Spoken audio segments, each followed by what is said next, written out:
Hi hello ನಮಸ್ಕಾರ ಎಲ್ಲರಿಗೂ welcome to our channel. ಇವತ್ತಿನ ವಿಡಿಯೋದಲ್ಲಿ ಮಂಗಳೂರು ಸ್ಪೆಷಲ್ ಗೋಲಿ ಬಜ್ಜಿನ ಮಾಡ್ತಾ ಇದ್ದೀನಿ. ಹೋಟೆಲ್ ಸ್ಟೈಲಲ್ಲಿ ಮಾಡುವಂಥ ಈ ಬಜ್ಜಿನ ಮನೇಲಿ ಯಾವ ರೀತಿಯಾಗಿ ಮಾಡಬೇಕು ಅನ್ನೋದನ್ನು ನೋಡ್ಕೊಳ್ಳೋಣ. ಅದಕ್ಕೂ ಮುಂಚೆ ನೀವೇನಾದರೂ ನಮ್ಮ ಚಾನಲ್ನ ಹೊಸದಾಗಿ ನೋಡ್ತಾ ಇದ್ದರೆ ಸಬ್ಸ್ಕ್ರೈಬ್ ಮಾಡ್ಕೊಳ್ಳೋದನ್ನು ಮರಿಬೇಡಿ. ನಾನಿಲ್ಲಿ 1 ಬೌಲ್ನಷ್ಟು ಮೈದಾ ಹಿಟ್ಟನ್ನು ತಗೋತಾ ಇದ್ದೀನಿ. ಅದಕ್ಕೆ 1 ಬೌಲಷ್ಟು ಮೊಸರನ್ನ ಆ್ಯಡ್ ಮಾಡ್ಕೋತಾ ಇದ್ದೀನಿ. ಆ್ಯಡ್ ಮಾಡ್ಕೊಂಡು ಅದನ್ನು ಚೆನ್ನಾಗಿ ಮಿಕ್ಸ್ ಮಾಡ್ಕೊಳ್ಳಿ. ಈಗ ಇದಕ್ಕೆ 2 ಗ್ರೀನ್ ಚಿಲ್ಲಿನ ನಾನು ಚಿಕ್ಕದಾಗಿ ಕಟ್ ಮಾಡ್ಕೊಂಡು ಹಾಕೊಂಡಿದ್ದೀನಿ. 1 ಟೇಬಲ್ ಸ್ಪೂನಷ್ಟು ಹಸಿ ಕೊಬ್ಬರಿನ ನಾನು ಕಟ್ ಮಾಡಿಕೊಂಡು ಹಾಕೊಂಡಿದ್ದೀನಿ. ಆಮೇಲೆ ಸ್ವಲ್ಪ ಕೊತ್ತಂಬರಿ ಸೊಪ್ಪು, ಕರಿಬೇವು ಸೊಪ್ಪನ್ನು ಹಾಕೊಂಡಿದ್ದೀನಿ. ಅರ್ಧ ಟೇಬಲ್ ಸ್ಪೂನಷ್ಟು ಉಪ್ಪು, ಸ್ವಲ್ಪ ಅಡಿಗೆ ಸೋಡನ್ನು ಹಾಕ್ಕೊಂಡು ಇದನ್ನು ಚೆನ್ನಾಗಿ ಮಿಕ್ಸ್ ಮಾಡ್ಕೊಳ್ಳಿ. ಸ್ವಲ್ಪ ನೀರನ್ನು ಹಾಕೊಳ್ತಾ ಈ ಕನ್ಸಿಸ್ಟೆನ್ಸಿಯಲ್ಲಿ ಇರಬೇಕು.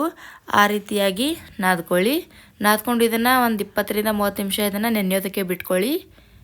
ಇವಾಗ ಓಪನ್ ಮಾಡ್ತಾ ಇದ್ದೀನಿ. ನೋಡಿ, ಈ ರೀತಿಯಾಗಿ ನೆನೆದಿರಬೇಕು. ಈಗ ಹಿಟ್ಟನ್ನು ಸ್ವಲ್ಪ ಈ ರೀತಿಯಾಗಿ ಮಿಕ್ಸ್ ಮಾಡ್ಕೊಳ್ಳಿ. ಮಿಕ್ಸ್ ಮಾಡ್ಕೊಂಡು ಒಂದೊಂದೇ ಬಜ್ಜಿಗಳನ್ನು ಈ ರೀತಿಯಾಗಿ ಎಣ್ಣೆ ಒಳಗಡೆ ಫ್ರೈ ಮಾಡ್ಕೊಳ್ಳಿ. ಒಂದೊಂದೇ ಬಜ್ಜಿಗಳನ್ನು ಹಾಕೊಳ್ತಾ ಎಲ್ಲ ಬಜ್ಜಿಗಳನ್ನು ಹಾಕೊಂಡಾದ್ಮೇಲೆ ಈ ರೀತಿಯಾಗಿ ಟರ್ನ್ ಮಾಡ್ಕೊಳ್ಳಿ.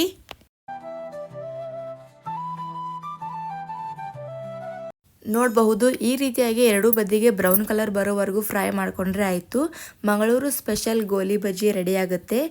ಬ್ರೇಕ್ಫಾಸ್ಟ್ಗೆ ಈ ಒಂದು ರೆಸಿಪಿ ಸೂಪರ್ ಅಂತ ಹೇಳಬಹುದು. ಇದ್ರ ಜೊತೆಗೆ ಕಾಯಿ ಚಟ್ನಿನ ಕಾಂಬಿನೇಷನ್ ಆಗಿ ಮಾಡಿಕೊಂಡು ತಿನ್ನಬಹುದು. ಈ ರೆಸಿಪಿ ನಿಮಗೆ ಇಷ್ಟ ಆದರೆ ಮನೇಲಿ ಒಂದ್ಸತ ಟ್ರೈ ಮಾಡಿ ನೋಡಿ.